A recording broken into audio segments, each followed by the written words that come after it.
কুম্ভ রাশির ক্ষেত্রে দেবগুরু বৃহস্পতি হচ্ছে দ্বিতীয় ঘর, যেটা হচ্ছে ধন সম্পত্তির ঘর, এবং একাদশ ঘর, যেটা হচ্ছে ধনু রাশি, মূল ত্রিকোণ রাশি, লাভের ঘর। এই দুটি ঘরের অধিপতি দেবগুরু বৃহস্পতি। দেবগুরু বৃহস্পতি কুম্ভ রাশির ক্ষেত্রে বর্তমানে অবস্থান করছে পঞ্চম ঘর। পঞ্চম ঘরে দেবগুরু বৃহস্পতি এমনি কারক হয়ে যায়। তো এতদিন আদ্রা নক্ষত্রে ছিল, এবার নক্ষত্র পরিবর্তন করছে এই আগস্ট মাসের 13 তারিখে। নিজের নক্ষত্র পুনর্বসু নক্ষত্র অবস্থান করবে, এবং এই নক্ষত্র অবস্থান এটা কিন্তু মানে শর্ট পিরিয়ড না, খুবই একটা দীর্ঘকালীন পরিবর্তন হতে যাচ্ছে। 11 মাসের পরিবর্তন। 11 মাস ধরে কিন্তু নিজের নক্ষত্র অবস্থান করবে। আর গ্রহ যখন নিজের নক্ষত্র অবস্থান করে তখন কিন্তু যথেষ্ট ভালো ফল দেয়। তো দেবগুরু বৃহস্পতি কি শুভ গ্রহ, নিজের নক্ষত্র অবস্থান করা মানে একটা খুব ভালো পরিবর্তন। এই কুম্ভ রাশির জীবনের মানচিত্রকে কিন্তু সম্পূর্ণভাবে পরিবর্তন করে দিবে। অর্থাৎ একটা সুবর্ণ যুগ আসতে যাচ্ছে এই কুম্ভ রাশির ক্ষেত্রে। তো যাই হোক, এগুলো সমস্ত কিছু তুলে ধরবো।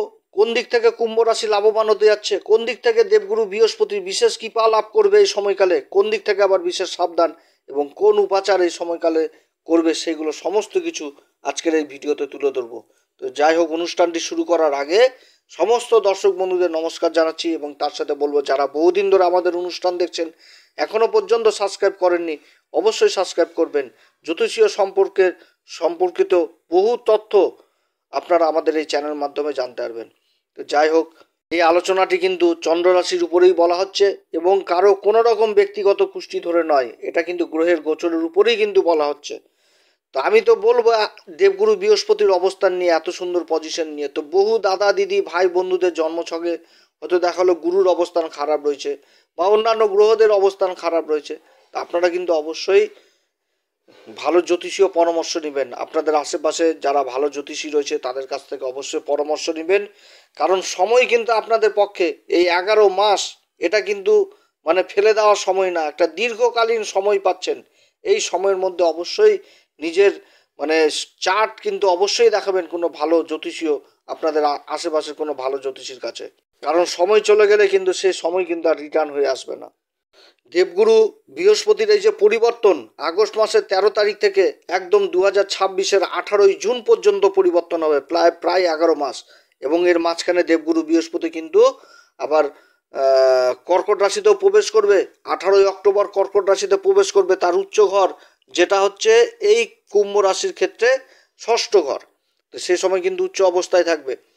এবং ডিসেম্বরের 5 তারিখ 2025 থেকে একদম 2026-এর 5ই জুন পর্যন্ত বক্রি অবস্থায় আবার ফিরে চলে আসবে এই মিথুন রাশিতে। তখন কিন্তু বক্রি অবস্থায় চলে আসবে পঞ্চম ঘরে, এবং জুন মাসের 6 তারিখে আবার 2026-এ রাশি পরিবর্তন করে নিয়ে আবার কর্কট রাশিতে চলে আসবে। তবে কর্কট রাশিতে আসবে, কিন্তু আসার কয়েকদিন পরে 18ই জুন আবার কিন্তু নক্ষত্র পরিবর্তন করে নেবে। তখন চলে আসবে এই পুনর্বসু নক্ষত্র থেকে পুষ্যা নক্ষত্রে প্রবেশ করবে। সেটা তখন শনিদেবের নক্ষত্র, কিন্তু অধিপতি দেবতা আবার দেবগুরু বৃহস্পতি। তো সেই সময় আবার পৃথক আলোচনা হবে। আজকের আলোচনাটা পুনর্বসু নক্ষত্রকে নিয়ে বলবো, যেটা কি নক্ষত্র, এবং এই নক্ষত্রে কোন দিক থেকে সফলতা কি হতে পারে কুম্ভ রাশির জীবনে, এগুলো তুলে ধরবো। দেবগুরু বৃহস্পতি কি? দেবগুরু বৃহস্পতি হচ্ছে ধর্মের কারক। ধর্মপথে থাকা, যে ন্যায় পথ, সেটাই তো হচ্ছে ধর্ম। অন্যায় পথই মানেই তো হচ্ছে অধর্ম। তো দেবগুরু বৃহস্পতি ধর্মের কারক, শিক্ষার কারক। যে শিক্ষা, যে জ্ঞানের আলো, যার দ্বারা কিন্তু আমরা আমাদের অজ্ঞানতার অন্ধকার দূর হয়, সেই শিক্ষার কারক, শিক্ষার অভিভাবকই হচ্ছে দেবগুরু বৃহস্পতি। ঈশ্বরীয় শক্তির কারক, ঈশ্বর যার উপর আমাদের অটুট বিশ্বাস, যে বিশ্বাসটা থাকে, আস্থা থাকে, সেই ঈশ্বরের শক্তির কারকই হচ্ছে দেবগুরু বৃহস্পতি। পরোপকারিতা, মায়া, মমতা, পরস্পর পরস্পর উপর যে মায়া মমতা, কেউ বিপদে পড়েছে তার পাশে যে দাঁড়ানো, এই জিনিসগুলো কিন্তু সব দেবগুরু বৃহস্পতি থেকে উঠে আসে।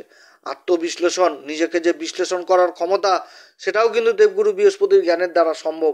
এবং দার্শনিক চিন্তাধারা, এটাও কিন্তু দেবগুরু বৃহস্পতির মাধ্যমে উঠে আসে। তো সেই দেবগুরু বৃহস্পতি পঞ্চম ঘরে অবস্থান করছে কুম্ভ রাশির ক্ষেত্রে, খুবই একটা ভালো অবস্থান। পঞ্চম ঘরে দেবগুরু বৃহস্পতি কারক হয়ে যায়, কারণ দেবগুরু বৃহস্পতি যে দৃষ্টিগুলো পড়ে, পঞ্চম দৃষ্টি পড়ে ভাগ্যের ঘরে, সপ্তম দৃষ্টি পড়ে লাভের ঘরে, এবং নবম দৃষ্টি পড়ে হচ্ছে রাশির উপর, রাশিকে প্রভাবিত করে দেয়। এবং এই যে দেবগুরু বৃহস্পতি যে 3টি দৃষ্টি পড়ছে, 3টিই কিন্তু মূল ত্রিকোণ রাশি। পঞ্চম দৃষ্টি পড়ছে ভাগ্যের ঘরে তুলা রাশি, শুক্রদেবের মূল ত্রিকোণ রাশি। সপ্তম দৃষ্টি পড়ছে লাভের ঘরে নিজের মূল ত্রিকোণ রাশি ধনু রাশিকে দেখছে, এবং নবম দৃষ্টি পড়ছে রাশির উপর শনিদেবের মূল ত্রিকোণ রাশি কুম্ভ রাশিকে দেখছে। আর এই সময় শনিদেব দেবগুরু বৃহস্পতির রাশি মীন রাশিতেই কিন্তু বক্রী অবস্থায় পড়ে রয়েছে, সেটা হচ্ছে ধন সম্পত্তির ঘর। দেবগুরু বৃহস্পতির পরে যখন রাশি পরিবর্তন করবে 18 অক্টোবর, তখন কিন্তু দেবগুরু বৃহস্পতির শুভ দৃষ্টি শনির উপর তখন থাকবে, অর্থাৎ নিজের রাশি মীন রাশিকে দেখবে এই সময়কালে। কত সুন্দর একটা পরিবর্তন শনির মানে এই দেবগুরু বৃহস্পতির পরিবর্তন যেটা কুম্ভ রাশির ক্ষেত্রে ঘটছে। কুম্ভ রাশির 7.5 যে একটা ইফেক্ট এই দ্বিতীয় চরণে, এই শেষ চরণে খুবই একটা মানে লাভদায়ক পরিস্থিতি করে দিচ্ছে দেবগুরু বৃহস্পতি, খুবই একটা ভালো লাভদায়ক পরিস্থিতি। এই যে পুনর্বসু নক্ষত্র খুবই সৌভাগ্যশালী ভাগ্যবান নক্ষত্র। আমাদের জ্যোতিষশাস্ত্রে এই নক্ষত্রকে বলছে পুনরায় শুভ্রতা লাভ, ধন সম্পত্তি, মান সম্মান প্রাপ্তি। তাহলে কি বোঝাচ্ছে এই নক্ষত্রে? যে পুনরায় শুভ্রতা, ধন সম্পত্তি, মান সম্মান প্রাপ্তি ঘটাবে এই নক্ষত্র। এতটা প্রভাবশালী নক্ষত্র, এতটা সৌভাগ্যশালী নক্ষত্র এই পুনর্বসু নক্ষত্র, এবং এই নক্ষত্রে দেবগুরু বৃহস্পতি অবস্থান করছে। এই নক্ষত্রের যে দেবতা কথা বলা হয়েছে সেটা হচ্ছে মা অদিতি। মা অদিতি হচ্ছে সূর্যদেবের মাতা, সূর্য বংশ। এই নক্ষত্রের যে সিম্বল দেওয়া হয়েছে সেটা হচ্ছে ধনুষবাণ, যে ধনুষবাণ কিন্তু শ্রীরামচন্দ্রের কাঁধেই থাকে। সেখান থেকে কি উঠে আসে? একাগ্রতা উঠে আসে, ধৈর্য জিনিস উঠে আসে, শালীনতা, ভদ্রতা, এগুলো কিন্তু উঠে আসে। তার সাথে উঠে আসে গভীর বিশ্লেষণ, একটা দার্শনিক চিন্তাধারা, সমস্ত কিছু কিন্তু এই জিনিস থেকে উঠে আসে। এই নক্ষত্রের যে সিম্বল ধনুষবাণ, এটা সেই সাধারণ ধনুষবাণ নয় যে বাণ নিক্ষেপ করা হলো, সেই বাণ লক্ষ্যভেদ করলো কি করলো না, ওখানে পড়ে থাকলো। এটা কিন্তু সেই সাধারণ ধনুষবাণ নয়, এটা কিন্তু প্রভাবশালী ধনুষবাণ। যে ধনুষবাণে যে বাণ নিক্ষেপ করা হবে, সেই বাণ কিন্তু লক্ষ্যভেদ করবে এবং পুনরায় সেই জায়গাতে ফিরে আসবে। এটাই হচ্ছে সেই প্রভাবশালী ধনুষবাণ। এবং এই নক্ষত্রে তাহলে বুঝাচ্ছে কি? যে যেগুলো গেছে সেগুলো আবার পুনরায় ফিরে আসবে। এই কুম্ভ রাশির ক্ষেত্রে 7.5 মধ্যে যারা চোখের জল, নাকের জল করে ফেলেছিল, যাদের প্রত্যেকটা মুহূর্ত চ্যালেঞ্জের অভিমুখ, মানে প্রত্যেকটা মুহূর্ত চ্যালেঞ্জ হয়ে গেছিল, জীবনে অনেক কিছু হারিয়ে ফেলেছে এই কুম্ভ রাশি, নিজের মান সম্মান, পদ প্রতিষ্ঠা, সমস্ত কিছু। বিপদে না পড়লে তো চিনতে পারে না, এরা কিন্তু বিপদে পড়েই কিন্তু সমস্ত জগৎ মানুষকে চিনে নিয়েছে, নিজের অস্তিত্বকে বুঝেছে। তো যেই জিনিসগুলো হারিয়েছে, তো সেই জিনিসগুলো এই গুরুর কৃপায় কিন্তু সেগুলো আবার রিটার্ন হয়ে আসবে এই সময় দেবগুরু বৃহস্পতির এই নক্ষত্র অবস্থানের ফলে। এই নক্ষত্র এতটাই পবিত্র নক্ষত্র, জ্যোতিষশাস্ত্র বলছে এই নক্ষত্রে যদি কোনো কাজ করা হয় তা আবার সেই পুনরায় সেই জায়গাতে ফিরে আসে। ধনুষবাণের কথা আগেই বললাম যে এই নক্ষত্র এতটাই পবিত্র নক্ষত্র, এবং এই নক্ষত্রের যে পুরুষার্থের কথা বলা হয়েছে সেটা কিন্তু হচ্ছে অর্থ, অর্থাৎ পয়সা, অর্থাৎ কিভাবে উপার্জন করতে হবে, নিজের জীবনকে সুখ স্বাচ্ছন্দ্যে নিয়ে যেতে হবে, সেটা কিন্তু এই নক্ষত্র কিভাবে সেই লক্ষ্যভেদ করতে হবে সেটা কিন্তু এই নক্ষত্র বুঝাচ্ছে। এবং এই নক্ষত্রের যে গণ দেওয়া হয়েছে সেটা হচ্ছে দেবগণ, এবং এই নক্ষত্রের যে বর্ণের কথা বলা হয়েছে সেটা কিন্তু বৈশ্যবর্ণ, অর্থাৎ একটা ব্যবসায়িক চিন্তাধারা, এটাও কিন্তু উঠে আসছে। এবং এই নক্ষত্রের যে এলিমেন্টের কথা বলা হয়েছে সেটা ওয়াটার এলিমেন্ট, এবং যে ত্রিমূর্তির কথা বলা হয়েছে সেটা কিন্তু ব্রহ্মদেবের কথা বলা হয়েছে। এবং যে অ্যানিম্যালের কথা বলা হয়েছে সেটা হচ্ছে ফিমেল ক্যাট, এবং যে পাখির কথা বলা হয়েছে সেটা কিন্তু হংস, এবং যে গাছের কথা বলা হয়েছে সেটা কিন্তু বাঁশ। বাঁশ অর্থাৎ বাম্বু। বাঁশ গাছের কিন্তু কৃষক চাষ করতে চায় না। একটা কৃষক ধান চাষ করে নেবে 20 বার, কিন্তু বাঁশ লাগাতেই যাবে না, কারণ বাঁশ কিন্তু বাড়ে না। তো কৃষক কিন্তু সেরকম। আবার যখন বাঁশ বাড়ে, ধৈর্য মানে সময়ের সময় যেতে যেতে যখন বাঁশটা বাড়ে, তখন কিন্তু এমন সময় আসে যে ফিটে ফিটে ফিটে ফিটে বাড়ে, অর্থাৎ বাঁশ এতটাই বেড়ে যায় তখন কিন্তু আশেপাশের গাছগুলোকে ছোট মনে হয়। তো এই জিনিসটাই বুঝাচ্ছে এই নক্ষত্র থেকে, যে পুরাতন যে মান সম্মান, শুভ্রতা, ধন সম্পত্তি, সম্মান এতটাই বৃদ্ধি হয়ে যাবে এই নক্ষত্র থেকে গুরুর আশীর্বাদে, যে আশেপাশের সমস্ত কিছু কিন্তু তখন ছোট মনে হবে, তখন কিন্তু ছোট মনে হবে। বাঁশ কিন্তু এতটাই ফিটে ফিটে বেড়ে যায়। তো এটাই কিন্তু এই নক্ষত্র থেকে বোঝানো হয়েছে, যার সিম্বল গাছ হিসাবে দিয়েছে বাঁশ। এবং এই নক্ষত্র এতটাই প্রভাবশালী নক্ষত্র যে এর যে শরীর স্বাস্থ্যের কথা বলা হয়েছে, যে শরীর খারাপ হলেও সেও কিন্তু আবার পুনরায় ঠিক হয় এই নক্ষত্রে।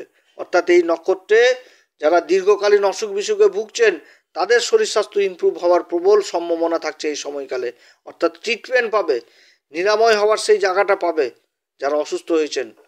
এত সুন্দর নক্ষত্র এই নক্ষত্র। কুম্ভ রাশির ক্ষেত্রে দেবগুরু বৃহস্পতি অবস্থান করছে পঞ্চম ঘরে। পঞ্চম ঘরটা কি? ধর্ম ত্রিকোণ, রাশি পঞ্চম এবং নবম ঘর নিয়ে ধর্ম ত্রিকোণ তৈরি হয়। তো দেবগুরু বৃহস্পতি কিন্তু ধর্ম ত্রিকোণেই নিজের নক্ষত্র অবস্থান করবে, অর্থাৎ ধর্মের চেতনা কিন্তু এই সময়কালে এই কুম্ভ রাশির জীবনে আসতে যাচ্ছে। যে পরমাত্মার প্রতি একটা পূর্ণ বিশ্বাস, ঈশ্বরের প্রতি যে একটা বিশ্বাস, সেই জিনিসটা উঠে আসবে। ধর্মের প্রতি বিশেষ রুচি উঠে আসবে এই সময়কালে। এতটাই রুচি উঠে আসবে যে ধর্মের পথ, সবসময় ধর্মপথে থাকা, ধর্মের চিন্তা, এগুলো কিন্তু উঠে আসবে এই কুম্ভ রাশির ক্ষেত্রে। অন্যায় যেরকম কোনো কাজ করতে চাইবে না, কারো প্রেশারে পড়ে কোনো সময় অন্যায় করতে যাবে না, এবং কেউ যদি অন্যায় করে তো তারও প্রোটেস্ট করবে এই নক্ষত্রে থাকাকালীন এই দেবগুরু বৃহস্পতি, কারণ রাশিকে প্রভাবিত করে দিবে। তো দেবগুরু বৃহস্পতির যে দৃষ্টি, নবম দৃষ্টি, সেটা কিন্তু এই রাশির উপরেই থাকছে, অর্থাৎ রাশিকে বিশেষভাবে প্রভাবিত করবে। এবং এই নক্ষত্রে দেবগুরু বৃহস্পতির অবস্থান, যেরকম গুরুজনদের হয় না, রেগে যায় গুরুজনরা, চট করে রেগে যায় তাদের, মানে গুরুরা তো রেগে যায় চট করে, তারপরে আবার ঠান্ডা হয়ে যায়। শিক্ষার ব্যাপার, তো দেবগুরু বৃহস্পতি হচ্ছে শিক্ষার কারক। তো এই সময়কালে কিন্তু রাশিকে এরকমও প্রভাবিত করবে, ক্ষণিকের জন্য আবার রেগে যাবে, আবার তাড়াতাড়ি কিন্তু ঠান্ডাও হয়ে যাবে। দান ধর্মে বিশ্বাসী হবে, বিপদে আপদে পড়লে তার প্রতি, তার পাশে দাঁড়ানো, এরকম জিনিসটা উঠে আসবে এই নক্ষত্রে। কারণ আমি এর আগেই বললাম যে একটা পরোপকারিতা, মায়া, মমতা, এগুলো কিন্তু দেবগুরু বৃহস্পতির গুণ থাকে। তাহলে এই নক্ষত্রে যখন দেবগুরু বৃহস্পতি অবস্থান করবে এবং রাশির উপর দৃষ্টি দিবে, তাহলে কিন্তু এগুলোও কিন্তু যথেষ্ট বৃদ্ধি পাবে এই নক্ষত্রে। খুবই সৌভাগ্যশালী নক্ষত্র। এবং দেবগুরু বৃহস্পতির এই পঞ্চম ঘর শিক্ষার দিক থেকে চরম উন্নতির জায়গায় পৌঁছাবে এই সময়কালে কুম্ভ রাশি। এবং পঞ্চম ঘরে বসে তার পঞ্চম দৃষ্টিই পড়ছে ভাগ্যের ঘরে, ভাগ্যের ঘরে পড়ছে, উচ্চ শিক্ষার ঘরে পড়ছে। শিক্ষার সাথে যারা জড়িত রয়েছেন তারা বিশেষভাবে প্রভাবিত হবে। যারা সমাজকে শিক্ষাদান করছেন তাদের জন্য যথেষ্ট ভালো। যারা ট্রেনার হিসাবে কাজ করছেন, কোচিং সেন্টার চালাচ্ছেন, তাদের জন্য সময়কাল যথেষ্ট ভালো হবে। এবং দেবগুরু বৃহস্পতি নক্ষত্রে অবস্থান করে তার সপ্তম দৃষ্টি হচ্ছে লাভের ঘরে, মনের ইচ্ছাকে পূরণ করাবে। যে ঘরটাতে দেবগুরু বৃহস্পতির মূল ত্রিকোণ রাশি পড়ছে, এটা হচ্ছে কি কাম ত্রিকোণ, অর্থাৎ মনের ইচ্ছা, বাসনা, এগুলো কিন্তু পূরণ হবে এই কুম্ভ রাশির। যে বহুদিনের ইচ্ছা, বহু পুরনো বাসনা রয়েছে মনের মধ্যে, যে আমার এই জিনিসটা চাই, এই জিনিসটা হলো না, এই জিনিসটা হারিয়ে গেল, বা আমি সমস্ত কিছু হারিয়ে ফেলেছি আমার জীবনে সাড়ে সাথী চলাকালীন, আমি কি সেই জায়গাটাতে আবার রিটার্ন হতে পারবো? এই যে মনের ইচ্ছা, এই মনের ইচ্ছা কিন্তু গুরুর আশীর্বাদে এই সময়কালে পূরণ হবে। এটা কিন্তু এক দিনের জন্য সময় না, এটা 11 মাস এই সময়টা থাকবে।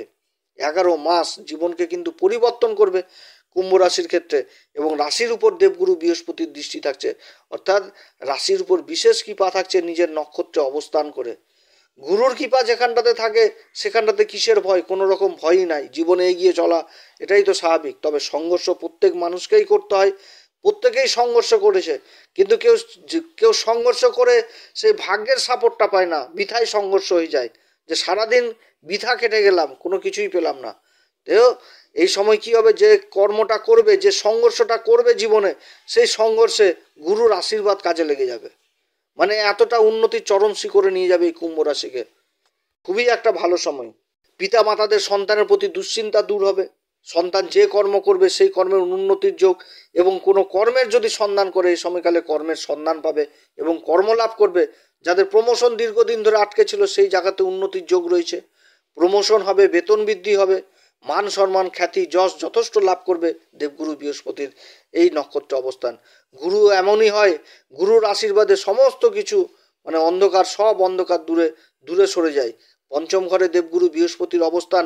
পঞ্চম ঘর কি আমাদের ইষ্ট দেবতা দেব দেবীর কিন্তু স্থান, অর্থাৎ গুরুর কৃপা কিন্তু বিশেষভাবে লাভ করতে যাচ্ছে কুম্ভ রাশি এই সময়কালে। খুবই একটা ভালো পরিবর্তন জীবনে আসতে যাচ্ছে। এই 11 মাসের পরিবর্তন একটা দীর্ঘকালীন পরিবর্তন। তো যাই হোক, অনেক কথা আলোচনা করলাম কুম্ভ রাশি সম্পর্কে। এই সময়কালে অবশ্যই হনুমান চল্লিশা, বজরং বাণ, শ্রীরাম সীতার প্রণাম মন্ত্র সহকারে পাঠ করবেন। যারা গুরুর দীক্ষা নেননি অবশ্যই গুরুর দীক্ষা নেবেন। যারা গুরুর দীক্ষা নিয়েছেন গুরুর সান্নিধ্যে থাকবেন এবং মন্দিরে পূজারীদের পা ছুঁয়ে আশীর্বাদ নেবেন। 5 রকম ফল দক্ষিণা দান করবেন। এবং যে মন্দিরগুলোতে ভোগ রান্না হয় সে মন্দিরগুলোতে মিষ্টি কুমড়ার মতন খাবারের বস্তু দান করবেন। মন্দিরে পূজারীকে আসন দান করবেন এবং রিকোয়েস্ট করবেন সেই আসনে বসেই যেন পূজা করে, এই সমস্ত জিনিস করবেন। মোট কথা গুরুকে বলি রাখতে হবে। গুরু বলি থাকলে যথেষ্ট সহায়ক হয়ে যাবে এই গোচর এই কুম্ভ রাশির ক্ষেত্রে। তো যাই হোক, আপনারা সবাই ভালো থাকেন। এরপরে আবার আসবে আবার একটি নতুন পর্ব নিয়ে। যদি এই পরামর্শ সত্যিই ভালো লাগে তাহলে অবশ্যই আমাদের এই অ্যাস্ট্রো এসএম বাংলা চ্যানেলকে লাইক করবেন, সাবস্ক্রাইব করবেন, শেয়ার করবেন। আপনারা সবাই ভালো থাকেন, ঈশ্বর আপনাদের সবার মঙ্গল করুক।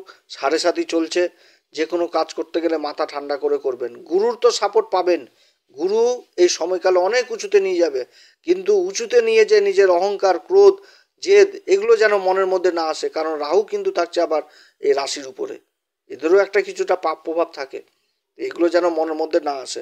আপনারা সবাই ভালো থাকেন, নমস্কার, ধন্যবাদ।